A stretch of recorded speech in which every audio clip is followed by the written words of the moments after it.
So welcome back to another episode, and today I'm gonna do my top 10 anime films.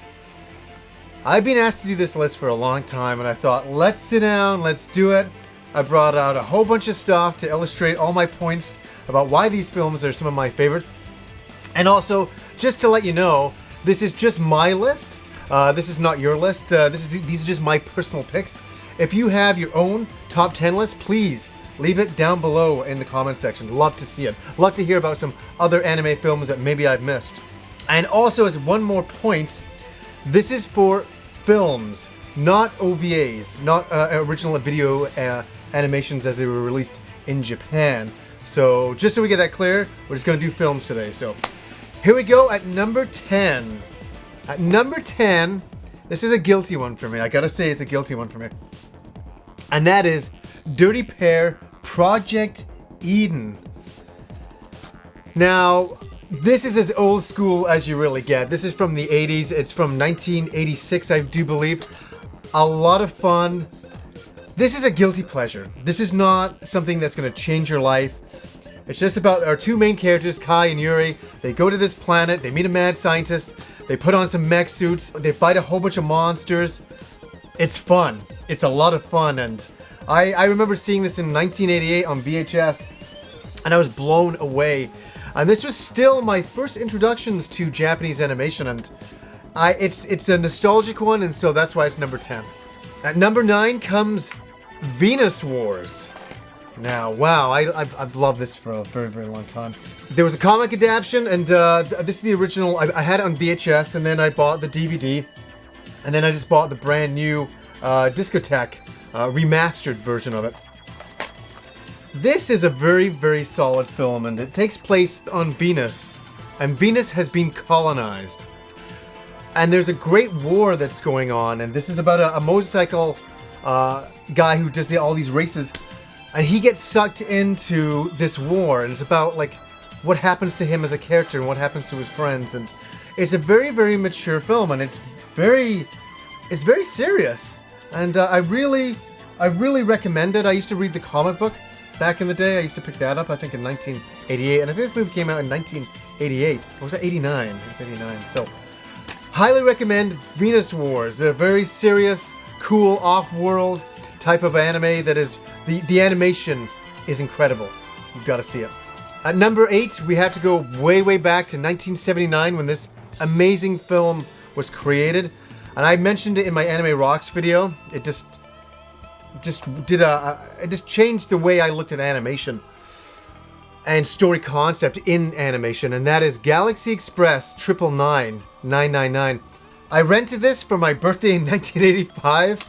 I was a younger guy, and I brought it down to the basement, and I don't think my parents knew what it was, and I put it on, and it was really mature for me being that age. I couldn't believe what I was watching. I was 11 years old, and it's about this main character who goes on this journey to find Count Mecha, who killed his mother.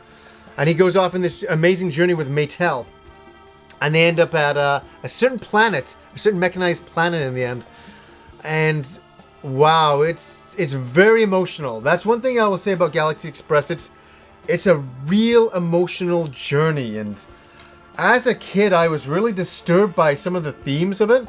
There's a lot of themes about people replacing their bodies with machine bodies, and how human beings are looked on as lower than machines. It was really, as a kid, it really creeped me out, but I thought it was just unbelievable. And all these years later, I watched this on my last birthday. It was actually, I think the birthday before was my 39th birthday I watched it. And it still held up so well. And guess what? Captain fucking Harlock's in it. Automatic win. At number 7 comes a film that is so important to anime's history.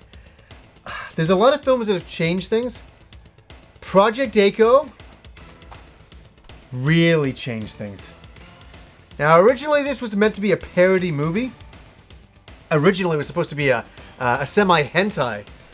But they decided to put a little bit of money into it and change a lot of the concepts. It became a big parody video of a lot of old school animes like Macross and things like that, like Gundam. what can I say about Project Echo? I saw this in a little back room in a comic book convention in 1988.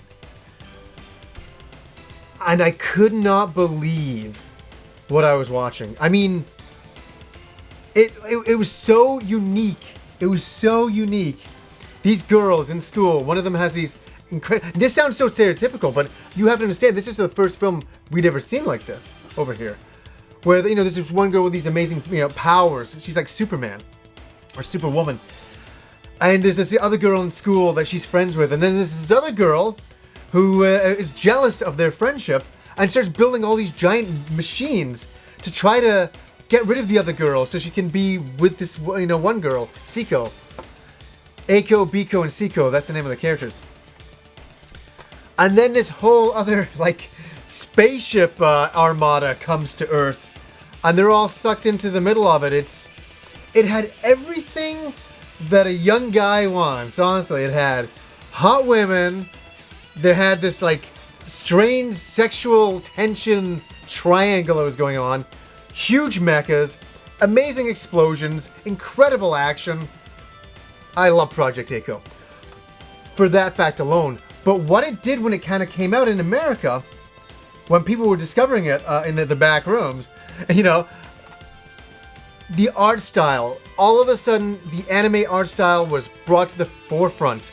And now it's like, yeah, anime, we have to understand animation was so kiddish before that. For American audiences, it was like Scooby-Doo and Tom and Jerry and Bugs Bunny. Boom, we get this theatrical movie like this that is so mature and so wild and so off the scope of what we would ever see in Canada or America or Europe. You know, you couldn't believe what you were watching.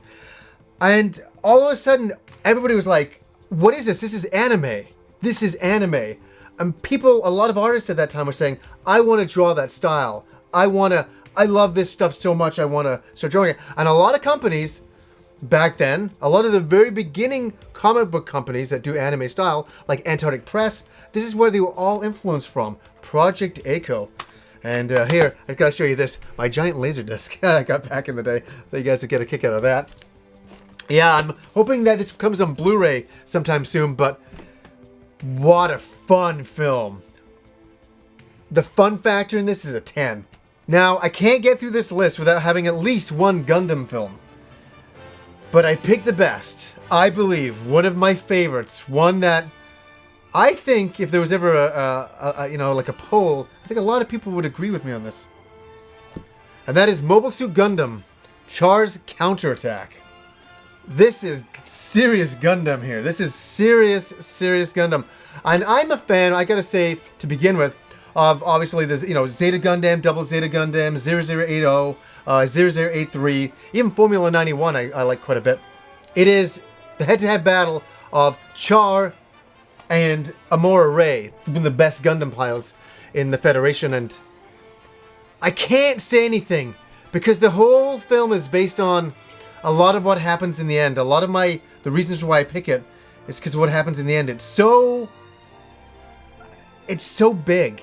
It's such a good ending, and I, over the years, Gundam Wing came out, I was never a big fan of it. There's a lot of Gundams that come, Seed and all that kind of stuff, and I've never really kind of got back into Gundam like I did back in my old school days.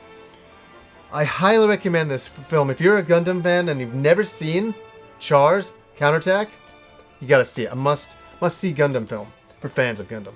Number 5 is a very interesting film for me because this has never got an official US release.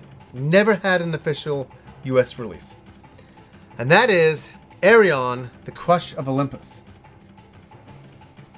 You're probably saying, what the hell is that? I know, so many people say that. And I first discovered the art books, and I got these art books way back in the day. Oh, this one I did. This is, I would flip through this and I was like, what is this anime about? And I always kind of thought that we'd get a release over here, and we never did. And the artwork, and oh my god, like, it's the Japanese take on, you know, the Greek god mythologies like Hades and Zeus and Poseidon and all of that. And this is about Arion and his quest to find out who he is and how he fits in to this world. The animation is unbelievable, and you know what? You can find this on YouTube. It's out there if you want to find it on YouTube, because you can't get it anywhere else. I had to get the Japanese, or I think there's a Hong Kong knockoff with subtitles, and let me say, subtitles are very good. Very, very watchable. Not like some of that old stuff, you know, that used to be really, really bad, but this has always been a crying shame of all the shit, and this may sound bad, but all the crap that they brought over from Japan. They brought over a lot of great stuff. They brought over a lot of shovelware too. Why haven't they brought out a beautiful classic like Arion? It's a really sad state of affairs, and so I feel like I, myself, and a handful of other people, we're the only ones who know about this amazing gem. So if you haven't seen Arion, check it out. It's on YouTube. You know, see if you like it. I love it. The music is incredible. Animation top notch. Number 4 is also an interesting one. Wings of Honneamise. I think one of the most ambitious animated films to ever come out of Japan. And I think ever. This is Gainax. This is where Gainax started from. This is the foundations of it. They did the Daikon animations, and then they did this. They got together, they went down to Bandai, and they sold them this absolutely rich, lush, gigantic, complicated story. The kind of thing that I cannot believe that Bandai said, yes, we'll give you your budget. And the budget was high, and this is from memory, but I remember the budget was as high as Batman in 1989 when Batman was released. An American film, an animated Japanese film, had the same kind of budget, was up there. And what can I say about Wings of Honneamise? It's ambitious. It's too ambitious. It tries to achieve so many things in its short little playtime, really, which is a couple of hours. There's so much density to the world. They have created this intense, like really thought out, imaginative world. It's like our own world, but everything is subtly different. So like the forks are subtly different than ours. Everything has been meticulously thought out and drawn out, and the design is incredible. It's an amazing film. The story is about a character during war times. It's about him being launched into space for the first time. The first person into space for this planet, for this particular planet. And what he goes through, and what the planet goes through, and what the outcome is. It's very deep stuff. There's a lot of stuff going on here. I love it. I've probably seen this film, it's got to be more than 50 times. I first got it back in 1988 on beta, because I was part of this Japanese animation club, or it was the Victoria Animation Club out here, and they recorded it for me on beta.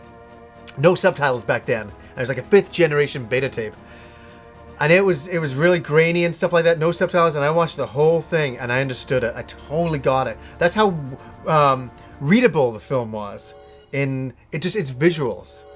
And oh God, I really can recommend Wings of Honneamise. And I was lucky enough years ago to run into the director. He was the director in the second half, and I got him to draw the main character for me, which is I showed in one of my I think a video a few episodes ago. But wow, what can I say? I have the original DVD release. Thank God they brought this to Blu-ray.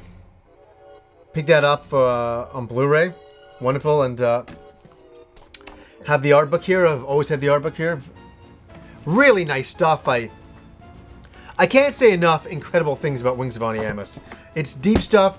I think for anybody who likes Japanese anime, you have to watch it. You have to see it. Must watch film. We're getting there. We're getting there. Number 3 is a tough one. And it's tough because I'm doing Studio Ghibli. Holy. What am I going to pick out of all the Studio Ghibli stuff? What am I going to pick? Oh boy. Castle in the Sky, very high. Totoro. Porco Rosso, The Cat Returns, Whispers of the Heart. Princess Mononoke, which is a great film. Oh. Howl's Moving Castle, Kiki's Delivery Service. What am I gonna do? I'm gonna do a little prop here. The Castle of Cagliostro. It's just by Hayao Miyazaki, and I just had to mention that because it's such a great film as well. Just had to throw that in. The film that did it for me, and I saw this in 1985. It was retitled Warriors of the Wind, and that is none other than Naussicaa in the Valley of Wind. A true beautiful story. A true bittersweet story in a lot of ways. So wonderfully animated. It came out in 1984. Originally it was written out as a comic book by Miyazaki in 1982. And we got a release of that out here. So I was able to see the original Japanese black and white artwork before it was made into a film. It's so... Oh, God, I could really go on about this one. This one really hits me because it's so meaningful. This is what put Studio Ghibli on the map. This is what really did it. This film opened up the floodgates for, Laputa, and Porco Rosso, The Crimson Pig, and a very touching story, a very important message about the environment that years later has even, says even more about Miyazaki and what he was thinking back in 1982. And it's just, what a deep, deep movie. And out of all the Miyazaki films, I've got to say, that is my favorite. My number one favorite, for sure. Okay, we're down to number 2. And this was hard, because I wanted to make this number 1. I'll just bring this over right here. I'm not going to fuck around here. Macross the movie, I can show the Laserdisc. Macross the movie, Do You Remember Love? Released in 1984. A revised version of the television series released in 82. So they took the original TV series, revised it, made it, gave it better animation, upgraded all the machines, mecha, all that kinds of stuff. Gave the characters new flight suits, all that kind of stuff. Changed the story a little bit. The Meltrati and Zentrati. I love Macross the movie. I mean, it's by far my favorite animated film. I've seen it 100 times. I had the VHS back while it was beta, then I had to VHS, then I had to DVD, then I had to, to Laserdisc, then to DVD, and I finally was able to get it on Blu-ray a little bit ago.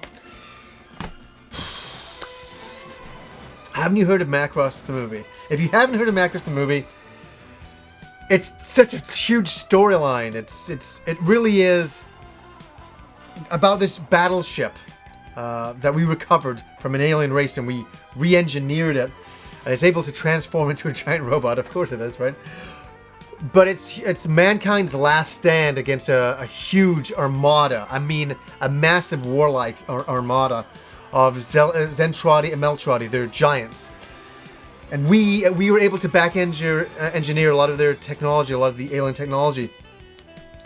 And we were able to make fighter crafts, like F-14 type of fighter crafts that transform into robots, the same size as the giants.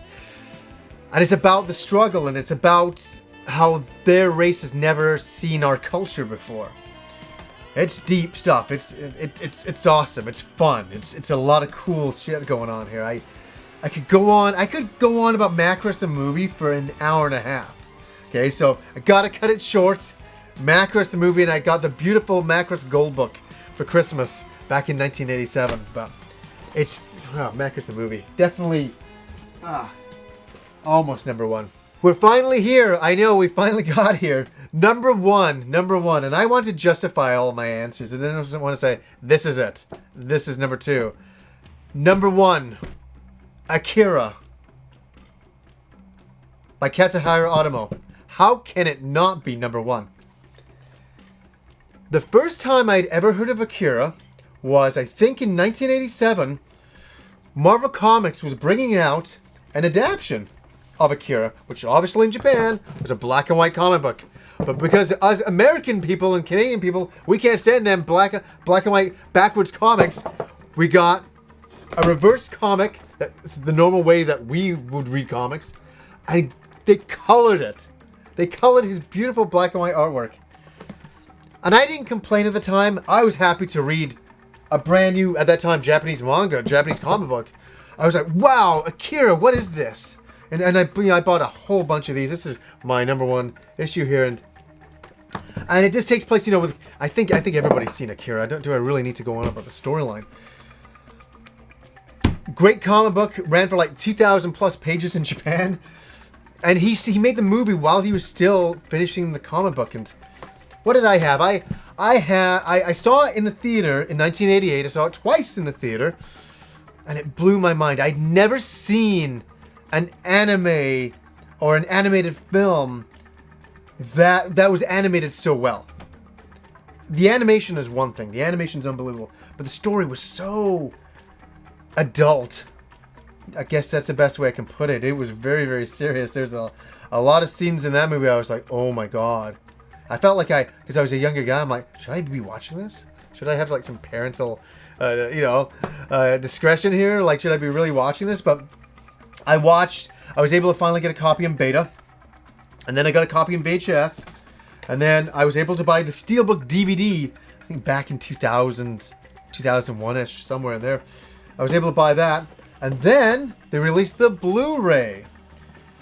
And the only problem with the Blu-ray is they redubbed it. And I'm old school. I'm used to the dub that I saw in 1988 in the theaters. And I watched, years later on VHS. So for me and for all the fans out there, they just released the Blu-ray of the original dub. So hey, we can finally watch that. I had a friend of mine, he said to me the other day, he's like, hey, you have the original English dub on Blu-ray now, eh? And I'm like, yeah. He's like, we all gotta come over and watch it. I'm like, we should do that one night. That would be really great. So it was so neat to see Honneamise artwork. I was able to get this book back then, the Book of Kaba. And I got to learn about some of his other works, and God, this guy is probably one of the best artists I've ever seen in my entire life. I can easily say that. I would study his work back then, and I couldn't believe his architectural design. It blew my mind. It was the most incredible stuff I'd ever seen. I mean, wow, this guy could draw anything. Tanks perfectly. Like people perfectly. I mean, anything you could imagine, he could draw incredibly well. I swear he was a huge influence on me getting into art and, really pushing art. I studied his work for years. And I did get an architectural job for a long period of time, drawing architectural buildings, 3D landscapes and stuff like that. And I always thought of him when I was doing it. I was never as good as him, but I got pretty good. But that work, Akira is a landmark film that stands the test of time. That is a big film. I just even thinking of Akira now, it definitely gets my #1. So guys, I came to the end. That is my top 10 anime films that I've seen in my time. There's a lot of other good anime films out there, but these are the ones that I thought really had an impact on Japan, had an impact on me, and I personally have a real connection with. So guys, please tell me your top 10 anime film list down below. So anyways, guys, until next time.